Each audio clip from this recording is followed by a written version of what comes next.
Infinite Forbidden has just come out, and with NAWCQ also happening this weekend, I've got prepared for you a list of cards that you should be picking up from the brand new set. Now, a bunch of these cards are not cards you'd initially think of when you think of Infinite Forbidden. While those may be standout cards in the set, there are plenty of other cards that are being underappreciated, and in that case, often undervalued. So what I'm going to tell you are the cards I feel like you should be picking up and adding to your collection, because they'll be powerful tools for your arsenal in the future.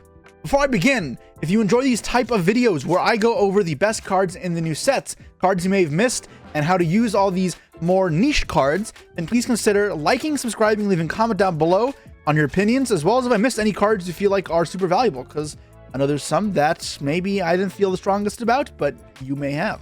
And with all that, let's get into the video. Okay, so the first card I'm going to talk about here is something that I've talked about before on this channel, and I've been screaming from the rooftop that this card is good. Wake up, everybody, because it's Sengajin Wakes Up from Millennium. Yeah, the card is, I think, really strong. If you're not familiar with what the Millennium archetype is, it's kind of broken up into a bunch of cards that summon themselves in Spell Trap Card Zone, like the Millennium Tablets, or search the Forbidden One cards to summon your Yugioh Fusion. Now, let's not focus on the Yugioh Fusion because those cards require a lot of bricks, but it's the Millennium cards that summon themselves from the Spell Trap Card Zone that have my interest. Because in a way, they're just an engine that requires very little resources and accomplishes a lot for free. What Sengajin does is while it's in your hand, you can place it into your Spell Trap Card Zone as a continuous spell. While it's there, you can pay 2,000 life points or reveal a Millennium Monk, which you're not going to do, and then special summon this card from your hand. Then you can add a Millennium Monster from your deck to your hand. There you go. Now, the other Millennium cards in the archetype are going to do similar things. Millennium Shield and Millennium Golem will both summon themselves as well in Spell Trap Card Zone at the cost of 2,000 life points. Millennium Golem will add a field spell, which will place another Millennium Monster in the Spell Trap Card Zone, and Shield will add Millennium Ankh, which we're not going to play. But the point is, you essentially have 3 different monsters that can summon themselves from the hand, although I guess it'll be from the Spell Trap Card Zone, for the cost of 2,000 life points, and while doing so, get another body. This screams the same type of utility that something like Speedroid Terror Top has. And while the card may not be the best card ever printed, that card has been meta in several decks over the last few years, and has a lot of potential to be used right now. On top of that, these cards have better stat lines than Speedroids. 2750 is pretty good, as well as you get access to high-level monsters that would otherwise be kind of pain in the ass to summon. Level 8, level 6, and level 5. And if you can see, 6 here is already really important, because if you start off with your Sengajin, for example, and get all 3 Millennium monsters into play, you can turn the level 5 and 8 into your light fiend, turn them into fiendsmith cards, and oh, you can see the rank 6 is flowing. So between these Millennium cards, you have a lot of ability to put up free bodies. You could be one card of Curiouses or Isolds if you're playing in the OCG or Master Duel when this eventually comes out. As long as they keep printing Link monsters with some sort of genericness to them, then these cards will be good. And I think it is only in due time these cards are playable. It's just right now I'm concerned that you may need too much non-engine for an extension engine like this to be viable in Snake Eyes. But mark my words, one day this card will be in a lot of people's decks. Next up, I'm going to talk about another card that is kind of obvious but also not getting enough love and attention, and that is Silhouette Rabbit. One of my favorite cards in this new set because it is pretty much Diet, Predaplant, Anaconda. What is it? Well, it's a generic Link 2 that just requires 2 effect monsters. It's an illusion, so if it battles, neither can be destroyed, which is kind of neat. But most importantly, what it does, if it's Link Summon, you can set one continuous trap directly from your deck that has an effect special summon itself as a monster. So think of your embodiment of Apophis type cards.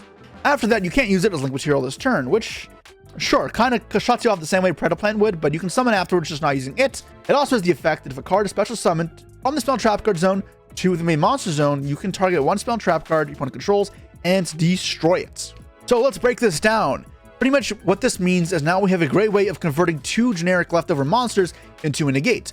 We obviously already had cards like IP Masquerena and Spirit Little Knight, but before they would have been more removal based. Now we can pivot into negation based using cards like the Statue of Azarun, or the next card also in this set, just Silhouette, which will negate cards based on the number of illusions you control. It reminds me of Anaconda because it just gives you a way of providing valuable disruption with just 2 effect monsters that really any deck can use at the cost of a brick in your deck. I think it's super solid. Now, it's not to be understated either that you also get the ability to blow up a Spell Trap card, which I think is rather solid, especially when we're in the Snake Eye meta where cards keep coming out of the Spell Trap card zone, where even when they're not just continuous traps. This also applies to those good old Millennium monsters like Sengajin we just talked about. So even if you don't manage to get off the trap to search off it, you cited it out, or if you just can't use it this turn because you just said it, you can still pick apart their back row. And I know some people are playing it and not using the effect to set just to use it like a Nightmare Phoenix, summoning a card like Snake Eye Battlestar from the Spell Trap card zone, triggering the pop effect, and linking off the rep for something more useful like Promethean Princess. And even though right now this card might not see the absolute most play because extra decks are extremely tight, I have no doubt that as some other cards get hit or the meta shifts, we can see this card become a staple in the metagame. Next up, let's go head on to a little more obscure of a card. This is a fantastic common in the set, and that is Dark End Evaporation Dragon. What it does is you can manage a level 8 dragon from your extra deck special summon it, but you're locked for the rest of the turn into dragons. You can also activate one of these effects. If you can summon a monster using itself as material, or target one other attack position monster, this card loses 500 attack and destroy it, just like Dark End Dragon, the original, would do. So obviously there's this whole theme of Dark End Dragon, Light and Darkness Dragon, and Light End Dragon all kind of revamped in this set. But this card has plenty of generic utility. Yes, this will lock you into dragons, so its use is going to be confined to decks that use dragons. But you'll notice that all locks you into you. In terms of summoning condition, it's also incredibly easy, and this can just pop any monster on the field. So if you're playing a deck that just needs a monster you can summon to threaten damage and to clear monsters, this would fill the same role as like a Dino Wrestler Pankratops or a Fenrir. You know, there you go. As well as it can be used as a generic Dark Dragon if you are playing a dragon deck and you need a level 8 for rank 8s like Harbinger, if you need to link for something like Heretical Seal, or you can actually just fuse for the Light and Darkness new fusion monster, which is rather solid. You're also able to make Barlowed Furious Dragon with it, which is a rather strong ability which gives you more access to field clearing, as well as that disruption effect. So while this card is nothing fantastic, it is still something you must keep an eye on, especially if you ever think about playing a dragon theme in the near future. Next on the list of cards I want to look out for is the League of Uniform Nomenclature Strikes. If you haven't heard of this card before, that's because it was a common just announced as TCG exclusive. So what does it do? It is a normal spell card that lets you target a face a monster you control. You have 2 more monsters with the same original name as that target from your hands, deck, or graveyard. See that target as equip spells. If you do, it cannot attack or be destroyed by battle while equipped to those 2 cards. You also cannot special summon for the rest of this turn after this card resolves, except monsters with the same original type as the targeted monsters. So what the hell is the point of this card? Why would I ever want to do this? Because it has the Ojamas in the pictures, and typically every card with an Ojama on it seems to be terrible. But you see, as an Ojama fan, I read every Ojama card. We were born ready. You knew it. And what I see here is not an Ojama card, because nothing has to do with normal monsters here. And a lot of the cards that talking about the League of Uniform Nomenclature nonsense doesn't revolve a lot of BS and normal monsters. Nowhere on here does it mention normal monsters. The one problem this card has is going to lock you into the card type you target for the rest of this turn. So it does have the problem of being a mono type deck restriction. That's fine though. So let's talk about the actual applications here. Well, equipping 2 monsters from your deck, hand, or graveyard means you're going to be able to trigger graveyard effects or get into rotation all 3 copies of a card if you need it as resource. Then you're talking about Sangan, for example. I actually don't remember if Sangan's once per turn now, but the point here is if you can get all 3 linked together, then link it off for like Unchained Yama, or I don't know, you get to trigger all 3 searches. Again, asterisk, I don't know if Sangan's once per turn. The point is, if you have a card like that, then you could do that. I could put 3 Plague Spreader zombies in the grave if I want to, and I'm almost certain that card is not once per turn. Correct. The point is, you can kind of do whatever you need to, as long as you play 3 copies. And maybe you're a Frog player, you can go triple Dupe Frog or triple Ronin Toad, and when one day we'll get Totally Awesome back, or in Master Duel, which has no Toad. But point is, there's potential here. And though this is a common that is seemingly harmless, this card could be a powerful card in the near future, so look out for it. Our next tech pick is going to be Heretical Phobos.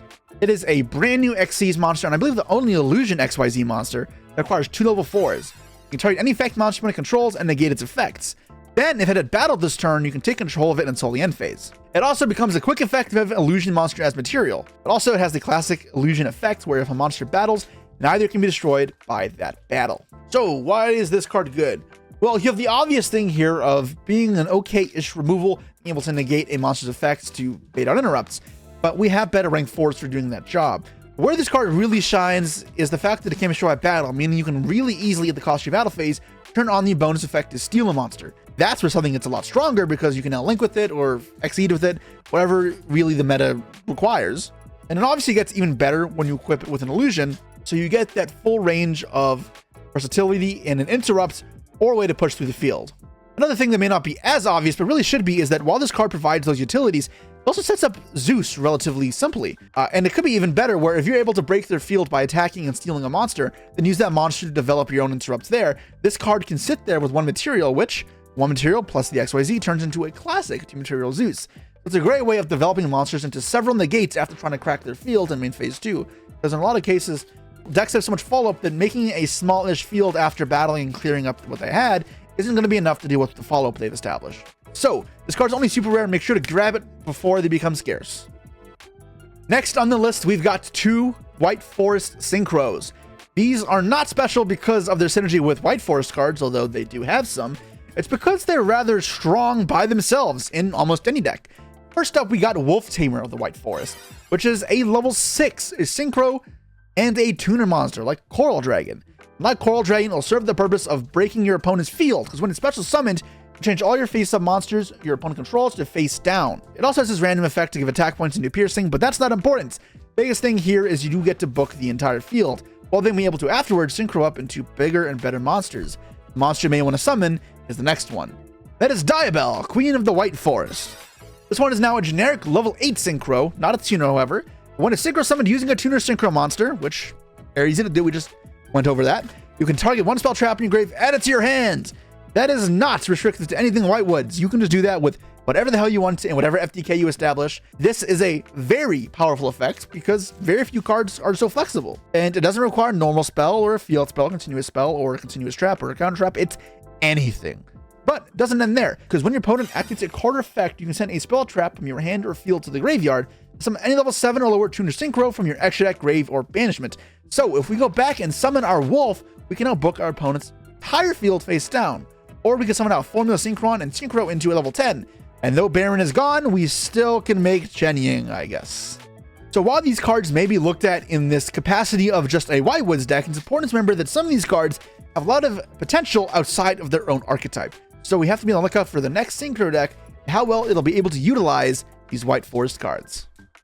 Now returning back to the TCG exclusive that just got announced, another great potential is Mimighoul Archifiend. And why specifically Archifiend?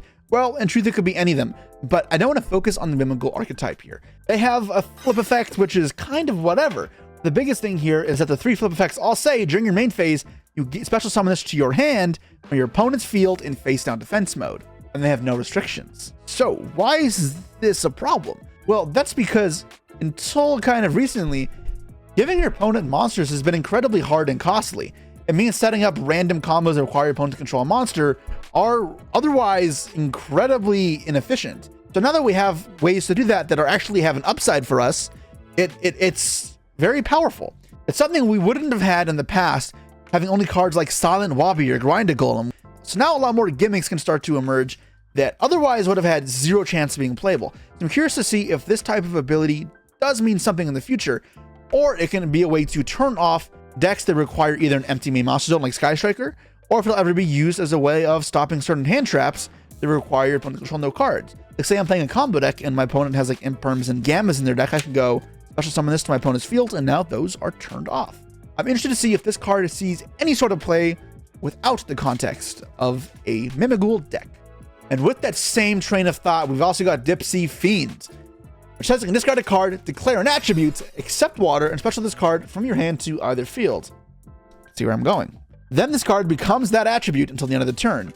Then, if you special summon this card to your opponent's field, special 1 level 4 lower fiend with the original attribute other than the declared one from your hand or graveyard to your field. Then you are locked into fiends. So the way I understand this, because it's a bit confusing, is if you don't use the effect special summon a fiend from your grave, you're not locking yourself into fiends.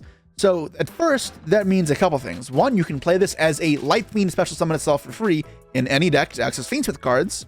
They can also rather be given to your opponents to then lock them out of cards like Imperm or whatever random BS you need to give your opponent a monster for. Or you can use it in the sort of intended fashion where this card acts as like a monster reborn or special summon from hand for your fiend decks. Also important to note that it is a water monster, meaning it can contribute to turboing out Bahamut Shark into Totally Awesome.